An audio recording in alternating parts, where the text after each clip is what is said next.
My name is Liam, and for the better part of my 20s, I was a landscape architect in Cedar Creek, a city that prides itself on its evergreens and the gentle mist that hangs in the air like a whispered secret. My life was rooted in the quiet rhythm of growth designing parks that would outlive me, nurturing seedlings into strong trees. I believed in patience, in giving things the right conditions to flourish. I tried to apply the same principle to my relationship. The soft chime of a notification, a sound as persistent and delicate as a leaking faucet, was the soundtrack to the end of things. Clara and I were curled on the sofa, a documentary about deep-sea life painting our living room in shifting blues and greens. I'd made tea, the kind she liked with hints of lavender and chamomile. But she wasn't watching the ethereal dance of the jellyfish. Her world was contained in the 6-inch glowing rectangle in her hands. A small, private smile touched her lips, a smile I hadn't seen directed at me in months. My own smile faltered. I felt a familiar, quiet ache settle in my chest, the feeling of being in a room with someone who is 1,000 miles away.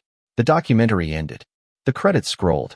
The silence in the room was vast, broken only by the tap-tap-tap of her thumbs and the occasional soft huff of laughter.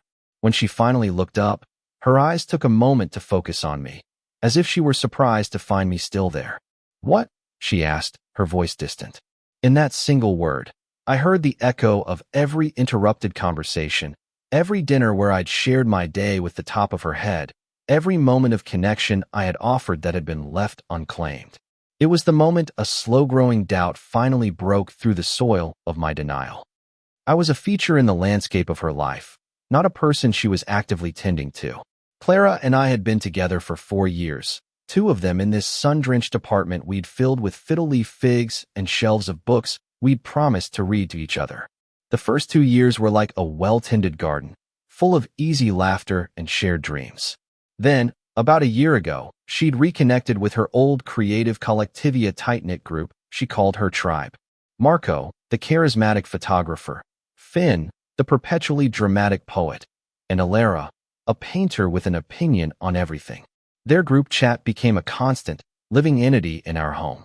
What began as a rekindling of old friendships soon grew into an invasive species, choking the life out of our shared space.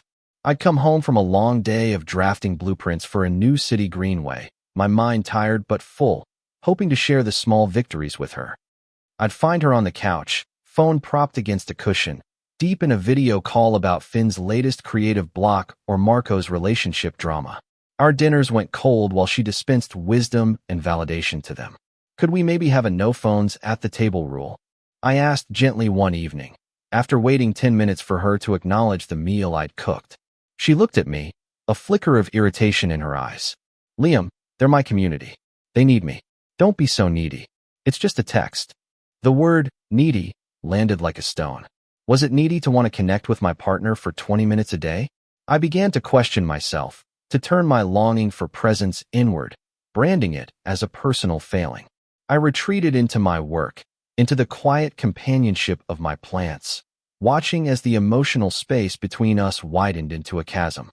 She'd invite me to their gatherings with a practiced, bright tone that clearly communicated she hoped I'd say no. And I always did, unable to bear the feeling of being an accessory to her real life. The turning point came on a Tuesday, crisp with the scent of autumn. My firm, Verdant Design Group, had landed a massive, career-defining project, the restoration of a historic coastal botanical garden in Port Blossom, a small town a few hours up the coast. My boss called me into his office and offered me the lead position. It was a dream I'd barely let myself whisper. A significant promotion, creative freedom, and a chance to build something truly lasting. I walked home that evening feeling weightless, the good news a warm glow inside me. I couldn't wait to see her face, to plan this new chapter with her. I found her pacing the living room, phone pressed to her ear. "No, Finn, you can't let that reviewer get to you," she was saying, her voice a balm of soothing empathy. "Your work is profound. You just need to block out the noise." I waited. I stood in the doorway, my own profound news held carefully in my hands like a delicate bird. She waved a dismissive hand at me, mouthing, 1 second. The seconds stretched into 5 minutes, then 10, then 20. She walked out onto the balcony, her back to me, still murmuring affirmations into the phone. The glow inside me flickered and died. I had come home to share a dream and found myself, once again, to be the noise she needed to block out. When she finally came back inside, she was drained. "Finn is having a crisis," she sighed, collapsing onto the sofa. "It's so much." "I'm sure it is," I said, my voice quiet. I didn't share my news. The moment had passed, and I knew with a deep, sorrowful certainty that another one wouldn't come. That night, as she slept, the blue light of her phone occasionally illuminating her face as notifications arrived, I sat at my laptop and formally accepted the position in Port Blossom. I didn't tell her, not out of malice, but out of a profound sense of exhaustion. An argument felt like one more performance, one more plea for attention I knew I wouldn't receive. Instead, I began to quietly disentangle my life from hers. It was a strange, methodical process, like preparing a garden bed for a new season. I found a small cottage for rent in Port Blossom with a view of the sea. I arranged for movers. I started packing my books and personal items into boxes, storing them in the back of the closet. She was so absorbed in the digital world of her friends that she never noticed the physical world around her slowly being dismantled. She found out 2 weeks later. She was looking for a sweater in the closet and stumbled upon the neatly labeled boxes. Personal books, drafting tools, kitchen Liam. The confusion on her face was genuine. "What is this? Are you reorganizing?" I took a deep breath. The moment for gentleness was over. Now was the time for quiet truth. "I got a promotion, Clara. The Port Blossom project. I'm moving at the end of the month." "Moving?" The word hung in the air between us. "You're moving? What about us? When were you going to tell me?" "I tried to," I said, the memory of that Tuesday evening still sharp. "You were busy." The fight that followed was a blur of her escalating panic and my weary calm. She accused me of being secretive, of betraying her. And through it all, her phone never stopped chiming. In the middle of a tearful plea for me to reconsider, she glanced down to read a text. "Are you serious?" I asked, a fresh wave of disbelief washing over me. "You're texting right now?" "It's Alara," she snapped, as if that explained everything. "She needs my advice on something. This is a huge decision. I need to talk to my friends about it." "You should," I said, the finality of it all settling over me like cool earth. "Maybe one of them has a spare room." Her face went pale. "What does that mean?" "The lease is in my name. I've already given our 30-day notice. I'm sorry, Clara, but I can't do this anymore." Moving day was a gray, drizzly morning. My movers, a pair of efficient, quiet men, were systematically loading my life into a truck when Clara arrived. She wasn't alone. Marco, Finn, and Alara were with her, a phalanx of support, their faces set with grim determination. "Some of this is ours," Marco announced, gesturing vaguely at the living room. I had anticipated this.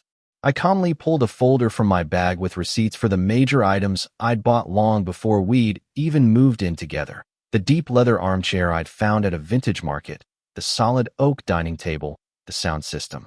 "Don't be like that, man," Finn said, his voice laced with poetic drama. "She gave you 4 years of her life. She deserves something for that." "Gave me 4 years." The phrase struck me, as if her time was a gift she'd bestowed upon me, a gift for which I now owed a debt. "She gave me 2 beautiful years," I corrected him softly. "And then 2 years of being a spectator to her life with you all. She has you. She'll be fine." As the movers carried out my armchair, Clara's composure finally broke. She stepped in front of me, her eyes shimmering with tears I knew were real, but I wasn't sure who they were for. "Liam, wait," she whispered, her voice cracking. "I love you." It was the first time she'd said it in almost a year.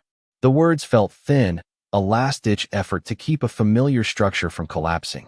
"No, Clara," I said, the sadness in my voice genuine. "You love the comfort of me being here. It's not the same thing."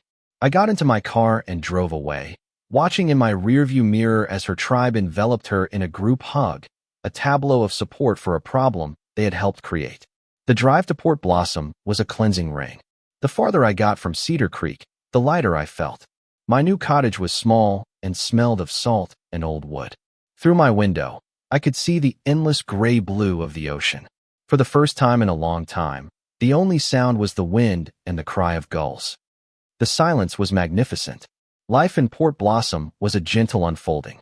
My work on the botanical gardens was challenging and deeply fulfilling. I reconnected with the simple joy of being present in my own life. A few weeks after I moved, I met a woman named Maya. She ran the local nursery where I bought my supplies, a place that smelled of damp earth and blooming jasmine. Our first conversation was about the resilience of coastal grasses. She never once looked at her phone. We had coffee and then dinner. Our time together was an oasis of mutual attention. My sister, Sophie, kept me loosely updated on Clara. She had tried to take over the lease on our old apartment, but couldn't afford it on her own. None of her friends had offered her a place to stay. According to Sophie, Clara was couch surfing, her social media a curated gallery of posts about toxic partners and the strength of chosen family. 6 months after I left, Clara sent me a long, rambling email. She'd been in therapy, she said. She understood now about boundaries and presence. She was ready to do the work and was even willing to move to Port Blossom to try again. I read it, feeling a distant pang of pity, but no regret. I showed it to Maya. We sat on my small porch, watching the sunset paint the sky in hues of rose and gold. Then I replied with 2 simple lines.